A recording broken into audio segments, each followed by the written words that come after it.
মানিকচকের তৃণমূল বিধায়ক সাবিত্রী মিত্রের ওপর হামলার ঘটনায় যুক্ত গাড়িটি আটক করল পুলিশ। গাড়ির মালিক বৈষ্ণবনগরের বাসিন্দা শানিজ আক্তার। তাকে জিজ্ঞাসাবাদ করছে মানিকচক থানার পুলিশ। বাজেয়াপ্ত করা হয়েছে ওই ব্যক্তির মোবাইল। ঘটনার সঙ্গে কোনোভাবে যুক্ত নন বলে দাবি গাড়ির মালিকের।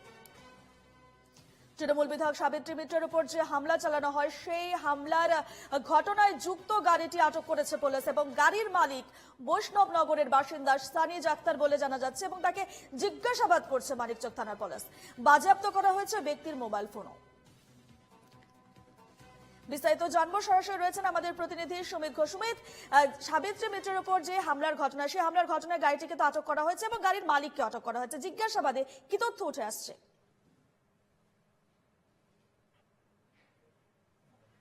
দেখো, ইতিমধ্যেই সেই গাড়িটিকে আটক করা হয়েছে, অর্থাৎ সন্দেহভাজন যে গাড়িটির নাম্বার দিয়ে মানিকচকের বিধায়ক সাবিত্রী মিত্র লিখিত অভিযোগ করেছিলেন এবং তার ভিত্তিতেই সেই গাড়ি সন্দেহভাজন একটি সাদা কালারের গাড়ি, যাকে ইতিমধ্যে আটক করেছে মানিকচক থানার পুলিশ এবং তার সঙ্গে সেই গাড়ির যে মালিক, সেই মালিককেও দীর্ঘ জিজ্ঞাসাবাদ করা হচ্ছে।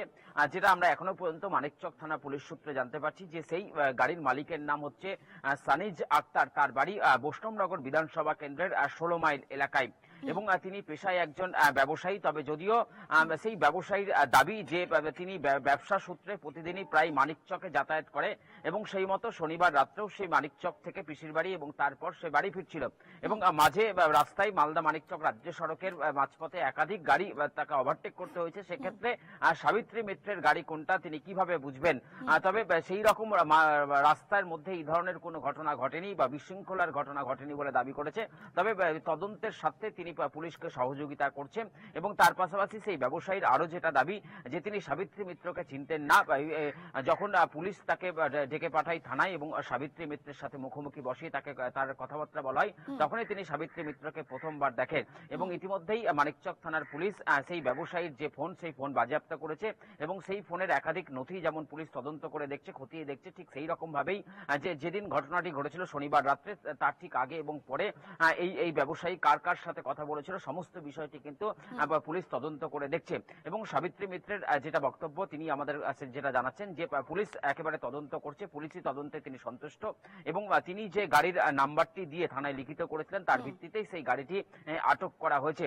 তবে এখনো পর্যন্ত সেই ব্যক্তিকে অর্থাৎ ব্যবসায়ীকে গ্রেপ্তার করা হয়নি। তাকে জিজ্ঞাসাবাদ করার পর ছেড়ে দেওয়া হয়েছে, অর্থাৎ প্রথমে তাকে বৈষ্ণবনগর থানায় ডেকে পাঠানো হয় এবং তারপর সেখান থেকে তাকে মানিকচক থানায় ডেকে পাঠানো হয় এবং প্রথমে সেই ব্যবসায়ীকে একাধিকবার জিজ্ঞাসাবাদ করে মানিকচক থানার আইসি সহ অন্যান্য পুলিশ আধিকারিকরা এবং তারপর বিধায়ক সাবিত্রী মিত্রের মুখোমুখি বসানো হয় সেই ব্যবসায়ীকে এবং তাদের মধ্যে কথা বলা হয় এবং সব মিলিয়ে কিন্তু এখনো পর্যন্ত সেই রকম নথি পুলিশের কাছে উঠে আসেনি যে সাবিত্রী মিত্রকে আদৌ কি এই গাড়িটাই ধাক্কা মারার চেষ্টা করেছিল। অর্থাৎ সাবিত্রী মিত্র যে অভিযোগ করেছিলেন, যে গাড়িটির নাম্বার দিয়ে অভিযোগ করেছিলেন, সেই গাড়িটি হচ্ছে যে আটক করা হয়েছে সেই গাড়ি। তবে এখনো পুরো বিষয়টি তদন্ত করে দেখছে পুলিশ, তারপরেই কিন্তু বাকিটা স্পষ্ট হবে। একেবারে সুবিধা। আরো একটা বিষয়, এই যে গাড়ির মালিক শানিজ আক্তার, তার সঙ্গে কোনো রাজনৈতিক দলের যোগাযোগ রয়েছে কি, সেই বিষয়ে কোনো তথ্য রয়েছে?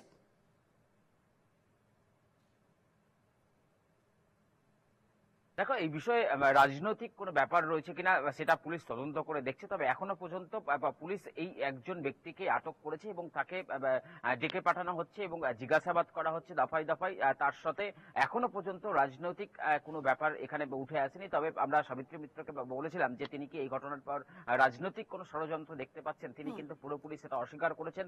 আমরা তাকে জিজ্ঞাসা করেছিলাম এই ক্ষেত্রে কি বিহারের কোনো যোগ পাচ্ছেন, কারণ যেহেতু মালদা মানিকচক রাজ্য সড়ক ধরেই কিন্তু বিহার ঝাড়খণ্ড যাতায়াত করা হয়, সেক্ষেত্রে বিহারেরও একটা যোগ থাকতে পারে, সেক্ষেত্রেও কিন্তু তিনি সেটা অস্বীকার করেছেন এবং তারপর তিনি যেটা জানাচ্ছেন যে তিনি অবশ্যই নিরাপত্তাহীনতায় ভুগছেন। তবে এই মুহূর্তে তার নিরাপত্তা রক্ষীর প্রয়োজন নেই, বর্তমানে তার নিরাপত্তা রক্ষী রয়েছে, অর্থাৎ নিরাপত্তা রক্ষী বাড়ানোর কোনো ব্যাপার নেই।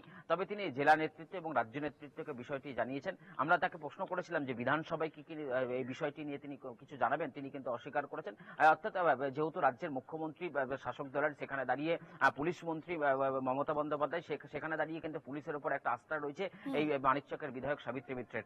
বেশ বেশ, ধন্যবাদ সুমিত।